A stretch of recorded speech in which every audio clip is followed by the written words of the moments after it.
Welcome to our deep dive into Plato's dialogues. Volume 5. Yeah, Volume 5. It's a grand finale. We've journeyed with Plato through all of his philosophical masterpieces. All these dialogues. And now we're here at the last one. Yes.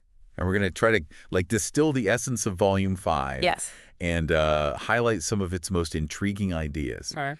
Now, Plato can be a little daunting to tackle. Oh, absolutely. So we're here to help you guys out a little bit. Help make some sense of it all. Yeah.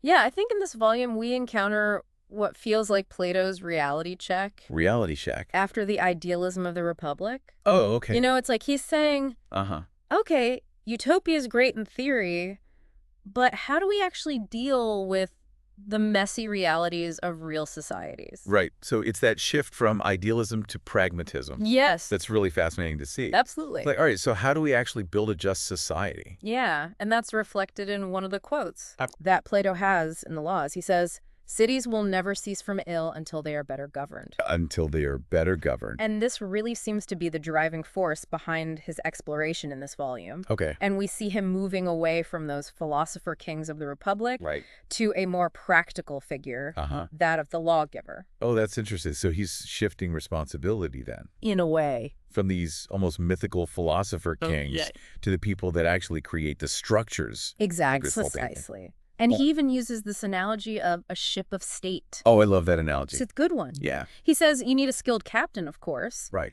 But even the best captain needs a well-constructed ship. Yes. And a competent crew. Right, to navigate those stormy seas. Of political life. Exactly. So the laws then provide that framework. Yeah. The blueprint for a functioning society. Exactly. And a crucial part of that blueprint is education. Plato really believes that instilling virtue and respect for the law, that all starts from a very young age. It makes sense. Yeah. It's a recurring theme throughout all of his works. Absolutely. Education. Yeah. It's almost like he's saying that education is the foundation for a just and a well-ordered society. Yes. It is a cornerstone of his philosophy. And he even argues that aspects of culture, like music, should be carefully regulated to instill the right values. In the Laws, you'll find him discussing the dangers of unregulated artistic expression and what he calls theatrocracy. Theatrocracy. What is that? Yeah, so theatrocracy he saw emerging in Athens, where popular opinion, often swayed by emotion and spectacle, was gaining influence over reasoned discourse. And he saw that as a threat to the rational order that he valued so highly. So it's basically like rule by the crowd. Yeah. Which can be very unstable. Absolutely. Yeah, okay. So he's advocating for a kind of curated culture. In a way. Which is interesting. Yeah. To promote virtue and good citizenship. That's one way to look at it. He really believed that even seemingly personal choices, like your musical preferences, could have implications for the moral fabric of society. Okay, interesting. Now let's dive into some of the specific laws and societal structures that he proposes in Volume 5. Oh, okay. For instance, he has these regulations on drinking. Yes. Did Plato want to regulate happy hour? Well, not exactly. He uses drinking as this example to illustrate how a society's approach to something as simple as alcohol can actually reflect its values. And he contrasts the strict sobriety of Sparta with the more relaxed and often rowdy drinking culture of Athens. Got it. Yeah. So it's more about understanding the role of alcohol in shaping a culture. Precisely. Its potential for good or ill. Yes. And how those choices can actually reveal a society's values. Exactly. And, you know, his perspective on punishment might surprise you. Plato's ideas were surprisingly modern. He believed punishment should aim for reformation. Reformation. Not just retribution. Interesting. Which is something we still grapple with today. Yeah, that's fascinating how these ancient ideas still resonate. Absolutely. With contemporary issues. Yeah. This idea of reformation over retribution really speaks to a belief in the potential for change. Yes. Even for those who have committed wrongdoing. Absolutely. And another point that might resonate with modern readers is his stance on inheritance. Inheritance, okay. So while he acknowledges individual property rights, he emphasizes that those rights are subordinate to the needs of the family and the state. So individual rights are not absolute then. That's right. But they exist in relation to the well-being of the community. Exactly. And woven throughout all these discussions, you'll find that recurring theme. Education. Education again. It's more than just acquiring knowledge for Plato. Yeah. It's about cultivating virtue-shaping character and instilling a love of wisdom. It's about fostering citizens that can not only understand the laws, but actually embody the values that underpin them. You got it. And one of the most intriguing concepts he introduces in the laws is the nocturnal council. The nocturnal council. Imagine this. Okay. A group of elders, the wisest and most experienced citizens. Okay. They are tasked with safeguarding the spirit of the laws. Right. Especially after the original lawgiver is gone. Oh, that's interesting. So it's like a safeguard against things going astray. In a way. Making sure that the original intentions behind the laws are upheld. Exactly. It reveals Plato's concern for the long-term stability and health of the state. Right. He's not just thinking about the immediate present. No. But how to create a system that can actually endure and flourish for generations to come. Exactly. It makes you wonder what Plato would think about our modern world. It certainly does. And that brings us to another key aspect of the laws. Okay. And that's Plato's exploration of the individual soul and its connection to the cosmos. So he never strays too far from those fundamental philosophical questions, does he? He does not. In the laws, he links the concept of a good soul to the very ordering of the cosmos. Yeah. And he reminds us of his earlier idea of the self-moving soul as the ultimate source of all movement and change in the universe. So the principles that govern the individual soul are also at play on a cosmic scale. Exactly. That's right. Yeah. It's this interconnectedness that makes Plato so fascinating. Yeah. Even when he's grappling with these practicalities of law and governance, he never loses sight of the bigger picture, the philosophical and metaphysical underpinnings of it all. Yeah, okay, so he's got these laws, he's got this nocturnal council. Right. But he's still talking about the soul, and he's still talking about the cosmos. Always. Yeah. Always brings it back to that. Well, let's take a break, and then we'll come back and we'll talk a little bit more about the laws. Sounds good. Welcome back to our deep dive into the laws. You know, it's remarkable how Plato, even in this later work, he's still grappling with those same fundamental questions about justice and the good life. Right. That he explored in earlier dialogues, like the Republic. It's like he's constantly searching for that bridge between the ideal and the real. Absolutely. You know, we see this stunning vision of a perfectly just society in the Republic. But the laws feels much more grounded. Yes. Like he's wrestling with the complexities of human nature. Exactly. And a key difference lies in his approach to pleasure. Pleasure. You know, in the Republic, pleasure is often viewed with suspicion as something that could distract from the pursuit of knowledge and virtue. Right, right. But in the laws, he actually acknowledges that pleasure has a legitimate place in human life. He's not advocating for a life devoid of enjoyment. So it's not about denying our desires. No. But understanding how to enjoy ourselves in a way that's aligned with virtue. Precisely. And this is where his discussion of convivial gathering, our feasts, becomes fascinating. He talks about the importance of having a sober and wise individual in charge of these gatherings. At first glance, that seemed a bit odd to me. Yeah. Why would Plato care so much about who's running the party? Right. It's just a social occasion. Well, not for Plato. Right. Even these seemingly informal gatherings are opportunities for education and character development. I see. They are microcosms of society itself. So it's not just about having fun. Yeah. It's about learning to enjoy ourselves in a way that cultivates virtue and moderation. Exactly. You know, a drunken revelry wouldn't be conducive to philosophical discussions. Exactly. He even compares a drunken pilot or general to a drunken master of the feast. Right. Making the point that a lack of self-control, even in a social setting, can have these disastrous consequences. It's like he's saying that our actions, even in leisure, have a ripple effect. They do. They reflect our character and shape the world around us. And this ties into his broader point about the vital role of education. In shaping virtuous citizens. Right. For Plato, education isn't merely about intellectual development. Right. It's about cultivating those emotional and moral capacities. Right. Teaching us to govern ourselves before we can govern others. It's about developing that inner harmony. Yes. Between reason and emotion. Exactly. Which he believes is so essential. Absolutely. For living a good and fulfilling life. You've hit the nail on the head. Okay. And that harmony is also reflected in his discussion of music. Oh, music. Okay.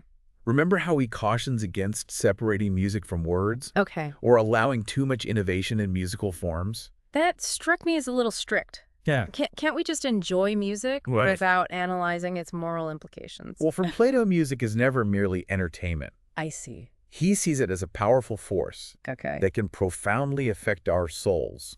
Shaping our emotions and even our actions. Okay. He believed that certain types of music could stir up negative emotions or encourage behaviors that could threaten the stability of the state.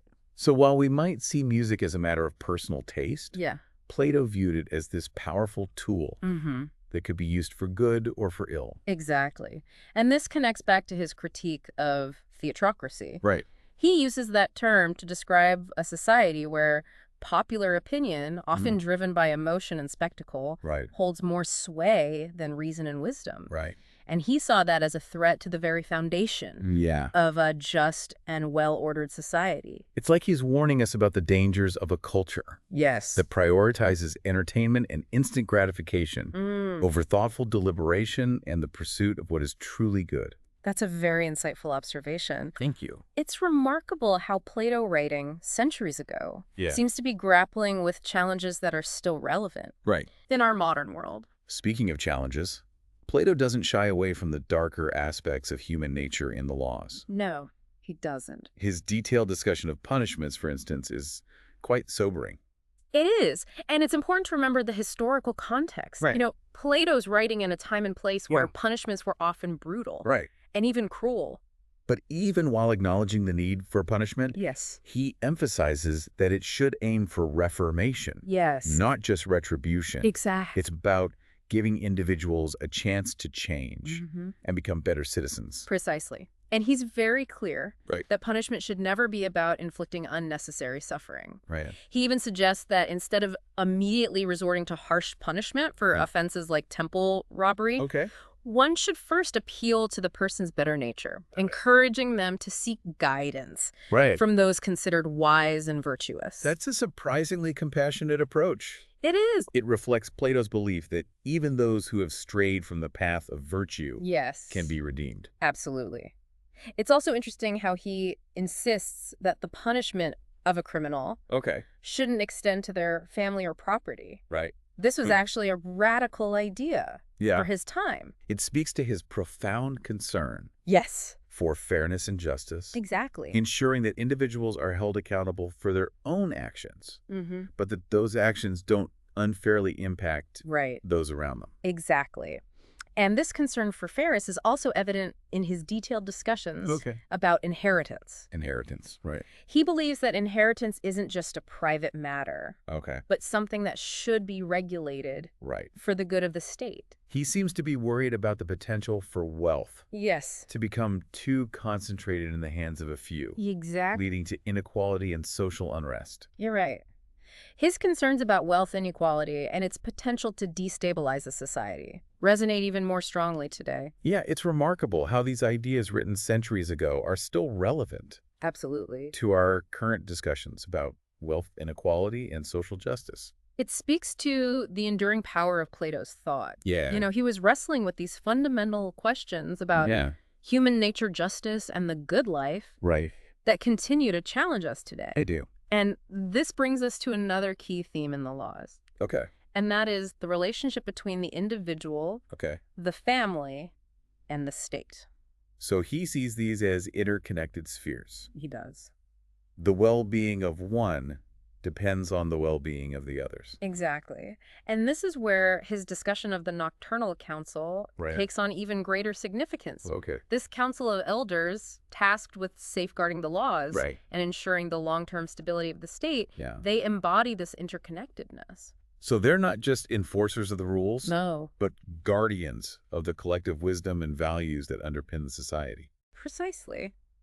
And their role highlights Plato's belief that a well-ordered state requires not only just laws, but a shared sense of purpose and a commitment to the common good.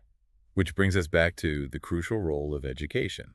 It always comes back to education. For Plato, education is the key to cultivating virtuous citizens who are capable of both understanding and upholding the laws. It's not just about rote learning or memorizing rules. No, it's not. Yeah. It's about developing critical thinking, moral reasoning, and a love of wisdom. It's about nurturing citizens who aren't just obedient to the law. Right.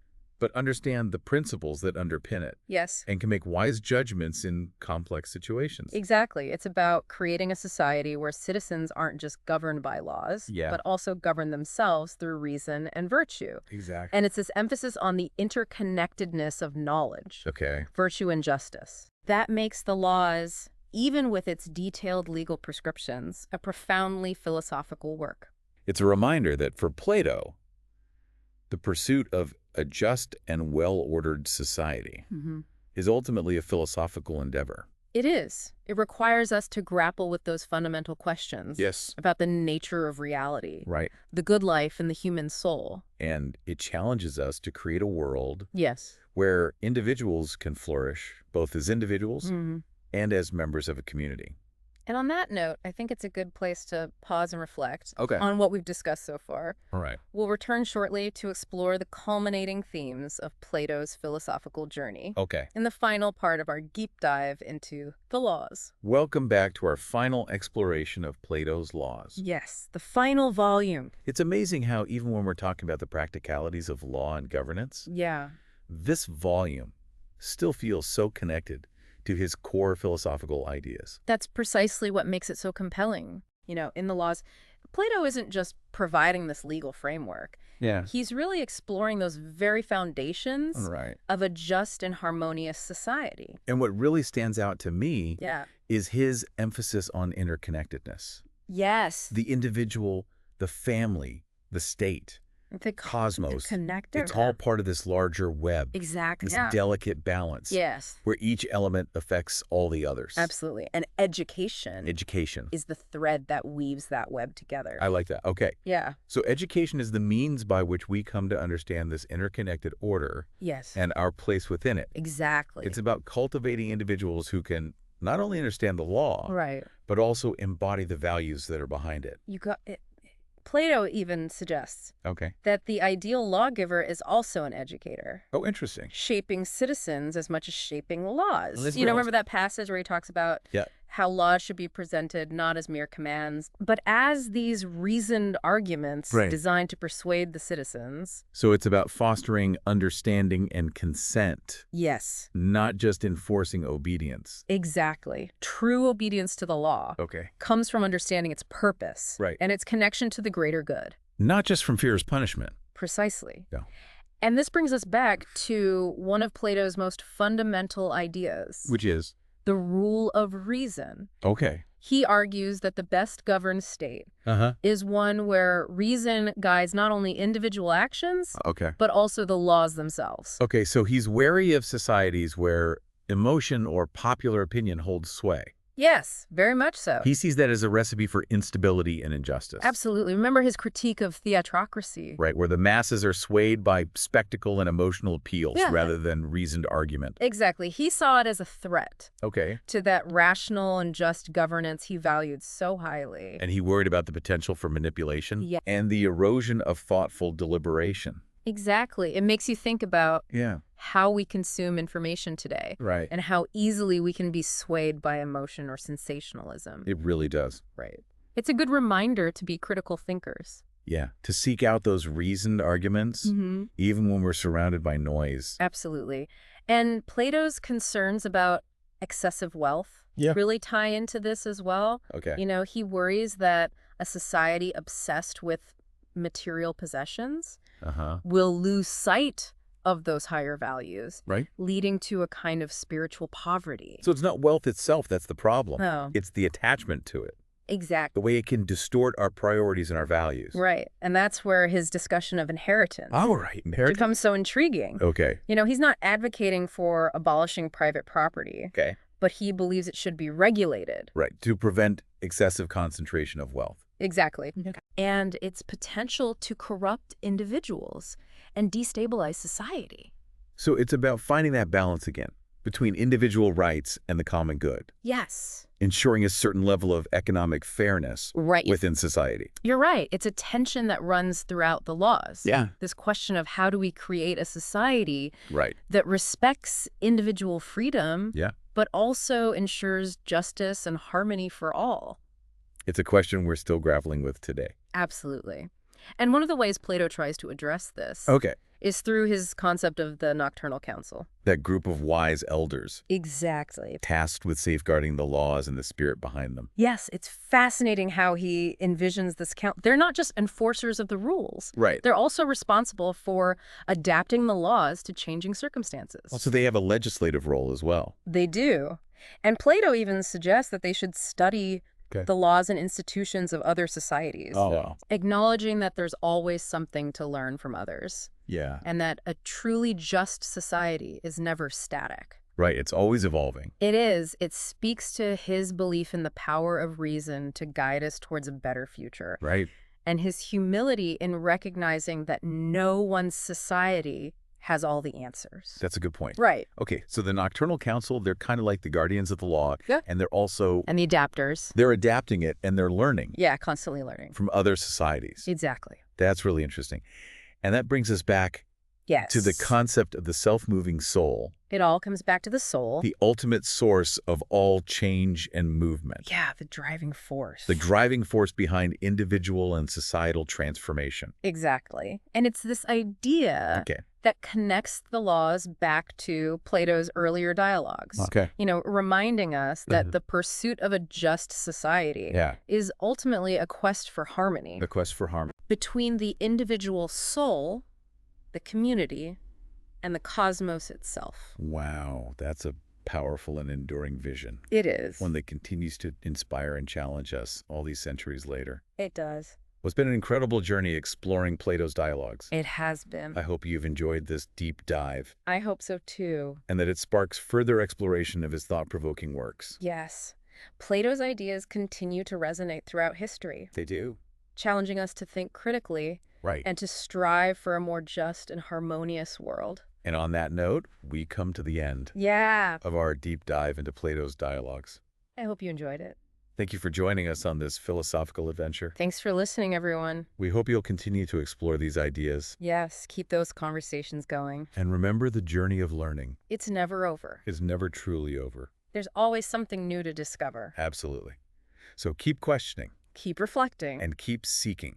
That deeper understanding Of yourselves. And the world around you.